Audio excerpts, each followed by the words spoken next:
Hello friends, ગયા લેક્ચરની અંદર આપણે વિદેશમાં ક્રાંતિકારી ચળવળ અને જે સક્રિય ક્રાંતિકારીઓ હતા એના વિશે જોયું હતું અને કઈ રીતની તેઓએ પ્રવૃત્તિ કરી હતી એ વાત આપણે જોઈ હતી. ત્યારબાદ આપણે મોરલે મિન્ટેનો સુધારાની વાત કરી હતી, જે 1909ની અંદર બહાર પડ્યા. ગાંધીજીનું ભારતમાં આગમન 1915માં એ જોઈ હતી અને રોલેટ એક્ટ 1919ની અંદર આ 3 પોઈન્ટ આપણે જોયા હતા. આજે આપણે જલિયાવાલા બાગ છે એનો હત્યાકાંડ છે એના વિશે જોવાનું છે. તો જલિયાવાલા બાગનો હત્યાકાંડ છે એ 13 એપ્રિલ 1919ના રોજ થયો હતો અને પંજાબની અંદર જે અમૃતસર ગામ છે, પંજાબનું અમૃતસર, એમાંથી તેના નેતા ડૉક્ટર સત્યપાલ અને ડૉક્ટર કિચલુની ધરપકડ કરી અને તેના વિરોધની અંદર વૈશાખીના તહેવારના દિવસે જ પંજાબની અંદર જે અમૃતસર આવેલું છે તેની અંદર જલિયાવાલા બાગ આવેલો હતો. એ બાગની અંદર એક સભાનું આયોજન કરવામાં આવ્યું અને લશ્કરના સૈનિકોને લઈને જનરલ ઓડોનિલ ડાયર અંગ્રેજ હતો એ ત્યાં પહોંચી ગયો. કશી જ પૂર્વ ચેતવણી લીધા વિના તેમણે ફાયરિંગ શરૂ કરી દીધું અને મશીન ગનની ગોળીઓ છે એનો વરસાદ છે વરસાવી દીધો. નિર્દોષ પ્રજા ઉપર આડેધડ ગોળીઓ ચલાવી અને બાગની ચારે ફરતે તો આડી કાટાળી વાડ હતી, તેથી લોકો ભાગી પણ શક્યા ન હતા. ચારે બાજુ દિવાલો, વચ્ચે અવાવરો કૂવો અને બહાર નીકળવાનો સાંકડો રસ્તો અને એક જ રસ્તો. આ બધી બાબતોને લઈ અને સંખ્યાબંધ લોકો છે એ ગોળીબારનો ભોગ બન્યા અને સરકારી અહેવાલ મુજબ કુલ 379 લોકો છે એ માર્યા ગયા હતા, જ્યારે અને 1200 ઘવાણા હતા.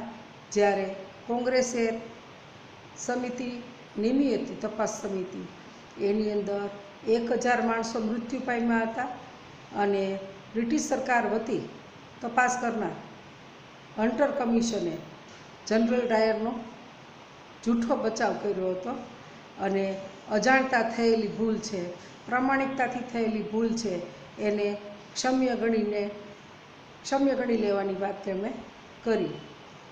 અને જ્યારે જનરલ ડાયર છે એ ઇંગ્લેન્ડ પાછો ફર્યો ત્યારે તેનું ત્યાં 2000 પાઉન્ડ અને તલવાર આપીને સન્માન કર્યું, જાણે જલિયાવાલા બાગનો હત્યાકાંડ કરી અને તેણે કોઈ મોટી સારી વાત કરી હોય એવી રીતના એનું બહુમાન કર્યું.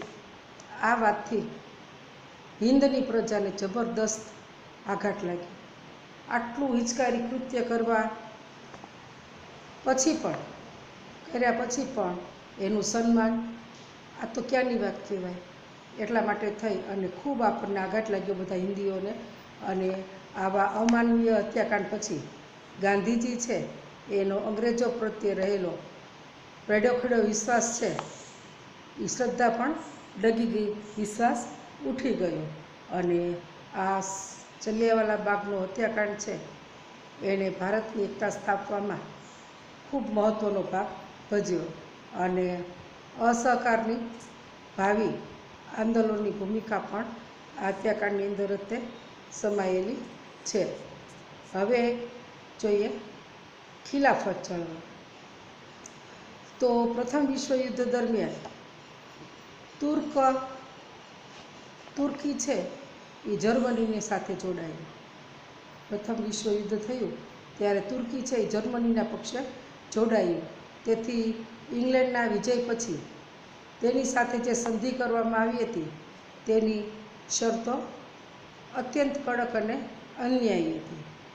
તુર્કીનો સુલતાન એ વખતે ઇસ્લામ ધર્મના ખલીફા એટલે જે તે ધર્મનો જે વડો હોય એને ખલીફા તરીકે મુસ્લિમ ધર્મમાં કહેવાય છે. એણે જે કડક શરતો લદાઈ હતી તેનો વિરોધ કરી અને તેને હળવી કરવા માટે થઈ અને ભારતમાં જે ચળવળ થઈ તેને ખિલાફત આંદોલન તરીકે ઓળખવામાં આવે છે. તો ઇંગ્લેન્ડના વિજય પછી એણે જે સંધિ માટેની શરતો મૂકી બહુ આકરી હતી. મુસ્લિમ ખલીફા એટલે ઇસ્લામ ધર્મના જે તુર્ક મુસલમાનનો ખલીફા હતો એણે એનો વિરોધ કર્યો અને આ ખિલાફત ચળવળો તરીકે ઓળખાય છે. આપણે ત્યાં અલીભાઈઓ મૌલાના શોકત અલી અને મૌલાના મોહમ્મદ અલી એ આ આંદોલનના મુખ્ય નેતા બન્યા અને હિન્દના મુસ્લિમો છે એ હિન્દુ મુસ્લિમ એકતાના ખ્યાલથી ગાંધીજીએ કોંગ્રેસને આ આંદોલનને ટેકો આપવાનો અનુરોધ કર્યો કે હિન્દુ મુસ્લિમ ભાઈ છે તો આપણે પણ આ ટેકાને આ વાતને ટેકો આપીએ, રદિયો આપીએ. અને કોંગ્રેસના ટેકાથી આંદોલન છે એ વ્યાપક બન્યું. આમ ખિલાફત ચળવળની અંદર પણ હિન્દુ મુસ્લિમોએ એકતા બતાવી. હવે અસહકારનું આંદોલન જે 1920 અને 22ની અંદર થયું તે, તો અસહકારના આંદોલનને ડિસેમ્બર 1920ના રોજ નાગપુર અધિવેશનમાં બહાલી એટલે મંજૂરી. તો એને મંજૂરી મળી ગઈ. અસહકારનું આંદોલન કરવા માટે લોકોને બહાલી મળી, મંજૂરી મળી. કોંગ્રેસ હવે બ્રિટિશ સામ્રાજ્યના નેજા હેઠળ સ્વશાસનની જગ્યાએ સ્વરાજ્ય, પહેલાં તો અમારું શાસન આપો તમે ભલે લો, હવે તો સ્વરાજ્ય અમારે જ અમારું રાજ્ય જોઈએ છે એવી બુલંદ માગણી કરી. તો આજે અસહકારનું આંદોલન ચાલ્યું 20થી 22, એમાં રચનાત્મક પ્રવૃત્તિઓ થઈ અને ખંડનાત્મક પ્રવૃત્તિ પણ થઈ. તો રચનાત્મક બાબતોની અંદર હિન્દુ અને મુસ્લિમ વચ્ચે એકતા વધી, એકતા દ્રઢ બની. પછી સ્વદેશી વસ્તુઓ છે એનો આગ્રહ રાખવામાં આવ્યો. ઘેર ઘેર રેટિયા ફરતા કરવા, ટિળક સ્વરાજ ફંડની અંદર બધા લોકોને રેટિયા પૂરા પાડવા અને એ માટે થઈ અને ટિળક સ્વરાજ્ય ફંડની અંદર 1 કરોડ રૂપિયા એકઠા કરવા. ખાદી, અસ્પૃશ્યતા નિવારણ, દારૂબંધી, રાષ્ટ્રીય શિક્ષણ બધી જ બાબતો છે જેને અસહકાર આંદોલનની અંદર સમાવવામાં આવી. તો આ એના રચનાત્મક પાસા હતા.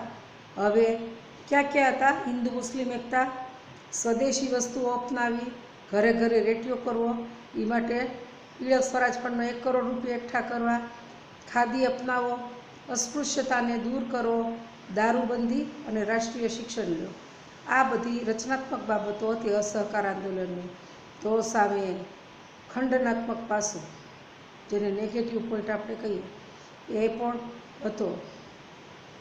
બીજી તરફ સરકારી નોકરીઓ, ધારાસભાઓ, સરકારી શાળા કોલેજોનો ત્યાગ કરવો, સરકારી અદાલતો, સ્થાનિક સ્વરાજ્યની સંસ્થાઓમાં નિમાયેલા સભ્યોએ રાજીનામા આપવા, વિદેશી કાપડની અને માલનો બહિષ્કાર, પછી સરકારી સમારંભો, ઇલકાબો, ખિતાબો આ બધાનો ત્યાગ કરવો જેવા અનેક કાર્યક્રમો છે એ સમાવવામાં આવ્યા છે.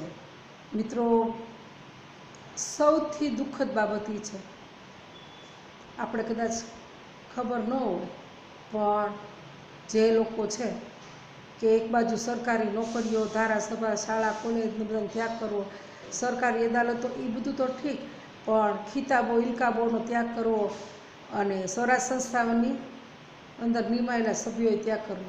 પછી મિત્રો બન્યું એવું કે વિદ્યાર્થીઓએ છે એણે શિક્ષણનો બહિષ્કાર કર્યો, શાળા કોલેજોનો ત્યાગ કર્યો. હવે જ્યારે આઝાદી મળી ગઈ પછી આ લોકોનું ફ્યુચર કાંઈ ના રહ્યું. સૌથી ખંડનાત્મક બાબત આ કહેવાય. અને જે લોકોએ નોકરી ગુમાવી, રાજીનામા આપી દીધા, ખિતાબો પાછા આપી દીધા. એ કેટલાય લોકો છે એ બેરોજગાર બની ગયા હતા, કારણ કે એની પાસે નવો કોઈ ઓપ્શન હતો નહીં. તો આ બધી વસ્તુ છે એ ખંડનાત્મક બાબત કહેવાય. વિદેશી કપડાઓ છે એની એ લોકો હોળી કરતા હતા. તો આ બધી બાબતો છે એ ખંડનાત્મક હતી. તો બંને બાબતો હતી, રચનાત્મક અને ખંડનાત્મક, અને સારા નરસા બંને પોઈન્ટ એની અંદર હતા. અને કેટલાય યુવાનો છે એ શિક્ષણ વગરના રજડી પડ્યા, કેટલાય રોજીરોટી વગરના રજડી પડ્યા. ક્યારે? અને એનો અહેસાસ કે આ ખંડનાત્મક પ્રવૃત્તિ હતી. માણસ પથ્થર તો हम जल्दी से फेंक देते हैं, लेकिन टूटने की आवाज़ पीछे से आती है. એવું થયું કે જ્યારે દેશને સ્વરાજ્ય મળી ગયું ત્યાર પછી શું સળગતો સવાલ હતો. તો અસહકાર આંદોલનના કાર્યક્રમો તરફ આપણે આગળ જઈએ તો આંદોલનની શરૂઆતમાં મહાત્મા ગાંધીએ પોતાને કેસરે હિન્દ અને રવિન્દ્રનાથ ઠાકુરે નાઇટહુડ સન્માન, આ બંને દ્વારા ગાંધીજીનું અને રવિન્દ્રનાથ ઠાકુર છે એ બંનેનું સન્માન કર્યું હતું અને એનો ત્યાગ કર્યો. અને દેશના અન્ય નેતાઓ છે એણે પણ પોતપોતાને જે પદવી કે ઉપાધિ મળી હતી એનો અને પદવીનો ત્યાગ કર્યો. વિદ્યાર્થીઓએ અંગ્રેજી શાળા અને કોલેજો છોડી દીધા. ઠેર ઠેર વિદેશી કાપડની હોળીઓ પ્રગટી. ડ્યુક ઓફ કેનાટ ભારત આવ્યા ત્યારે તેનો પણ વિરોધ કરવામાં આવ્યો. અંગ્રેજ હતા અને તેનો વિરોધ કરવામાં આવ્યો, તેનો બહિષ્કાર કરવામાં આવ્યો 1919ની અંદર. પ્રિન્સ ઓફ વેલ્સના સન્માનનો પણ બહિષ્કાર કરાયો. આવા પગલાંને કારણે દેશભરમાં ખૂબ જ રાષ્ટ્રીય ચેતનાનો સંચાર થયો. અને બીજી તરફ રાષ્ટ્રીય શાળા અને કોલેજોની સ્થાપના થઈ. જે લોકો અંગ્રેજી શિક્ષણ લેતા હતા તો અંગ્રેજી શિક્ષણનો વિરોધ કરવાનો હતો, તો એને માટે થઈ અને આપણી ભારતની અંદર શાળા કોલેજોની સ્થાપના છે એ કરવામાં આવી. હવે જેમાં કાશી છે, બિહાર છે, જામિયા મિલિયા ગુજરાત વગેરે જગ્યાએ રાષ્ટ્રીય વિદ્યાપીઠો સ્થપાય. તો મિત્રો, આપણી જે રાષ્ટ્રીય શાળા છે એ પણ એ જ છે, અંગ્રેજોના વખતમાં સ્થપાયેલી છે. અને સ્વદેશીનો પ્રચાર પ્રસાર છે એ જોરશોરથી થયો. એટલે ઇંગ્લેન્ડથી આયાત થતા જે કાપડ છે, પગરખા છે, મોજશોખની વસ્તુ છે, આ બધી વસ્તુઓ છે એની અંદર ભારે ઘટાડો થયો અને તેનો પડઘો બ્રિટિશ પાર્લામેન્ટને પડ્યો. જ્યારે ઇંગ્લેન્ડની અંદર બ્રિટિશ પાર્લામેન્ટે જોયું કે કેટલું એને નુકસાન થયું છે ત્યારે તેઓ એકદમ ચોંકી ઉઠ્યા. ખૂબ જ મોટા પાયા ઉપર એને નુકસાન થયું હતું અને ઘરે ઘરે રેડિયો પહોંચાડવા માટે થઈ અને ટિળક ફંડની અંદર 1 કરોડ રૂપિયા ભેગા કરવા હતા તો 1 કરોડ કરતાં પણ વધારે રૂપિયા એકઠા થઈ ગયા. અને આંદોલન દરમિયાન હિન્દુ અને મુસ્લિમોએ અનેક પ્રસંગોએ એકતા પ્રગટ કરી. હિન્દુ જમીનદારો અને મુસ્લિમ ખેડૂતો વચ્ચે મોપલા બળવો જે મલબાર કિનારો છે ત્યાં થયો હતો, એક જ ટીકાપાત્ર બનાવ બન્યો, બાકી એક કોઈ ઘટના એવી બની ન હતી. અને આ ઘટના છે એને બ્રિટિશ સરકાર છે તેણે જ તે સખત હાથે દાબી દીધો હતો. આ આંદોલનને નિષ્ફળ બનાવવા માટે થઈ અને સરકારે દમન નીતિનો સહારો લીધો. બેફામ લાઠીમાર, આડેધડ ગોળીબાર, સામુદાયિક ધરપકડ અને અમાનુષી અત્યાચાર કરવા, હિન્દુ અને મુસ્લિમો વચ્ચે વૈમનસ્ય ઊભું કરવા માટે થઈને, એની એકતા તોડી નાખવા માટેના પ્રયત્નો તેણે શરૂ કર્યા. તો આ બધા અસહકાર આંદોલન છે એના કાર્યક્રમો હતા. હવે ચૌરી ચોરાનો બનાવ અને આંદોલન મોકૂફ. તો મિત્રો, ચૌરી ચૌરા બનાવ છે એમાં એવી વાત છે કે ઉત્તર પ્રદેશ છે એની અંદર ગોરખપુર જિલ્લામાં આવેલું ગામ છે આ ચૌરી ચૌરા. તો ઉત્તર પ્રદેશના ગોરખપુર જિલ્લાનું એક ગામ છે અને ત્યાં 5 ફેબ્રુઆરી 1922ના રોજ એક સરઘસ નીકળ્યું હતું અને એની ઉપર પોલીસે ગોળીબાર કર્યો. પોલીસની ગોળીઓ ફૂટી ગઈ ત્યાં સુધી તેઓએ તેની ઉપર ગોળીબાર શરૂ રાખ્યો અને તેને કારણે પોલીસો છે એ પોલીસ ચોકીની અંદર ભરાઈ ગયા. ઉશ્કેરેલા ટોળાએ અને લોકોએ પોલીસ ચોકી છે એને આગ લગાવી દીધી, કારણ કે એણે અમાનુષી વર્તન કર્યું હતું.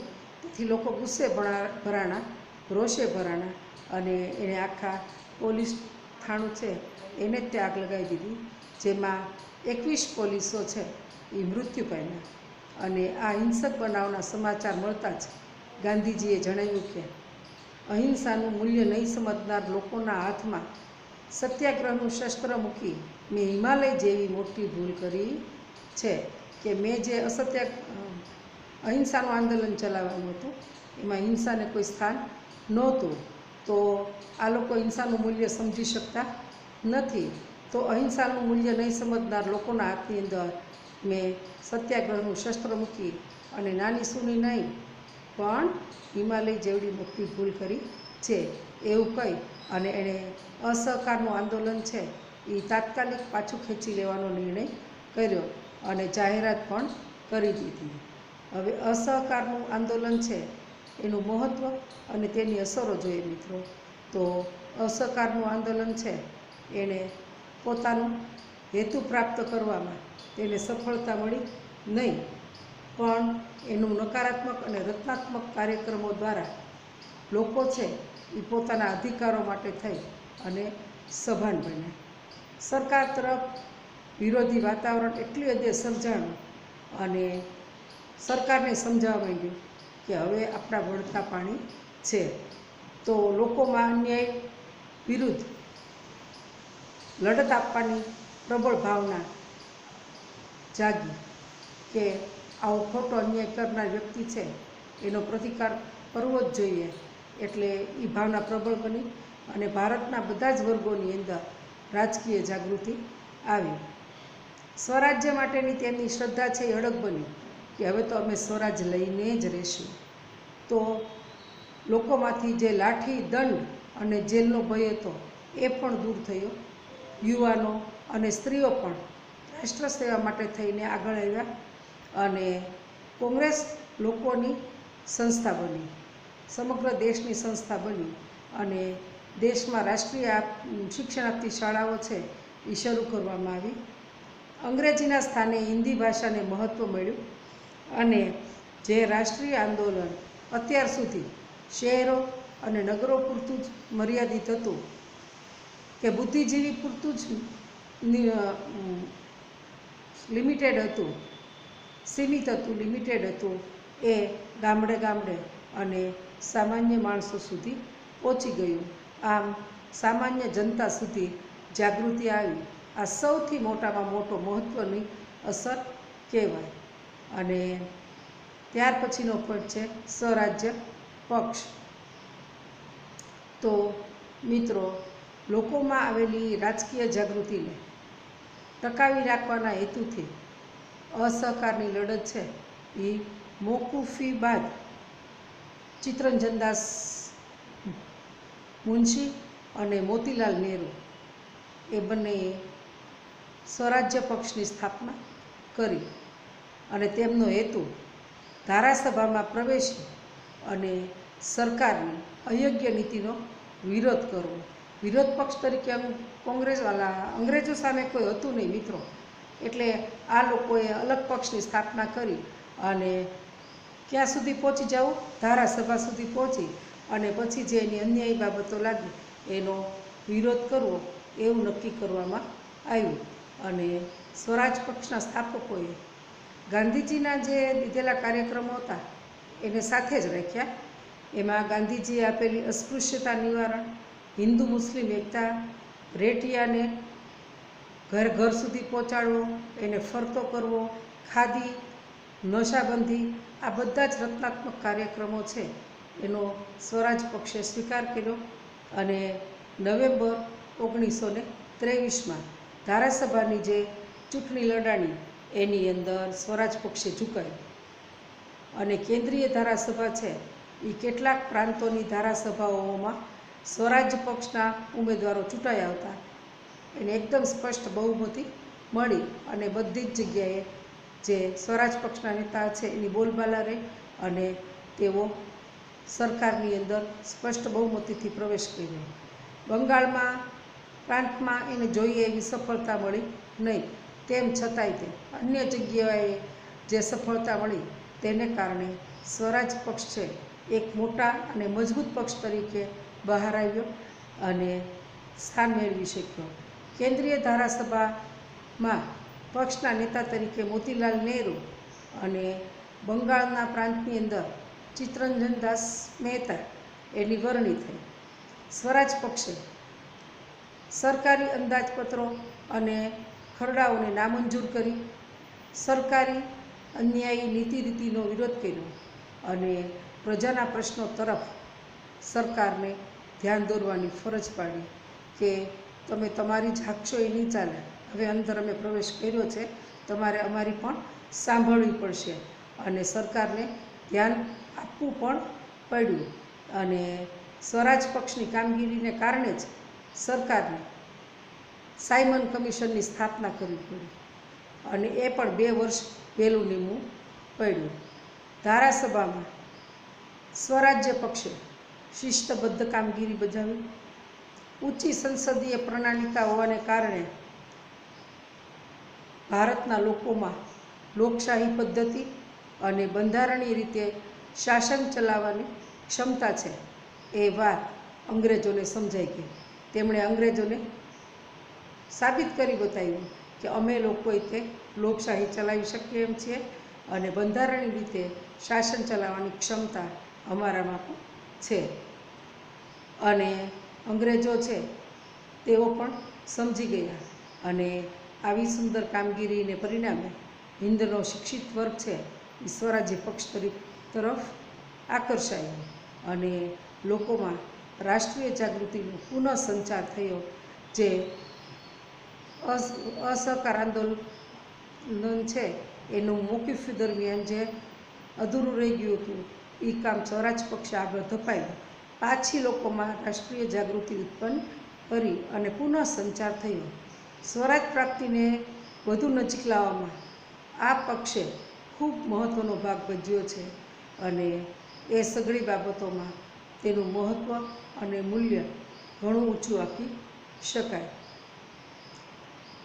જૂન 1925માં ચિત્તરંજન દાસ જે પશ્ચિમ બંગાળ છે એના નેતા તરીકે એનું વરણી થઈ હતી, એનું મૃત્યુ થયું અને સ્વરાજ પક્ષ છે એ નબળો પડ્યો. કેટલાક સભ્યો સરકારને સહયોગ આપતા તો કેટલાક નેશનલ પાર્ટી નામનો નવો પક્ષ સ્થાપતા સ્વરાજ પક્ષની પ્રતિષ્ઠા ઓસરી ગઈ. કેટલાક લોકો સરકાર તરફી થઈ ગયા અને એક નવો પક્ષ સ્થપાણો નેશનલ પાર્ટી, તો એમાં એ પક્ષની અંદર કેટલાક લોકો ચાલ્યા ગયા જેને કારણે સ્વરાજ પક્ષની પ્રતિષ્ઠા ઓસરી ગઈ અને તે પછી ચૂંટણીમાં તો મદ્રાસ સિવાય બધી જ જગ્યાએ સ્વરાજ પક્ષ છે એને ઉમેદવારોને ભારે પરાજય મળ્યો. ઈસવીસન 1926ની ચૂંટણીમાં સ્વરાજ પક્ષ છે એનો પરાજય થયો અને બિપિન ચંદ્રપાલ, સુરેન્દ્રનાથ બેનર્જી એણે તેની કામગીરીની આકરી ટીકા પણ કરી હતી.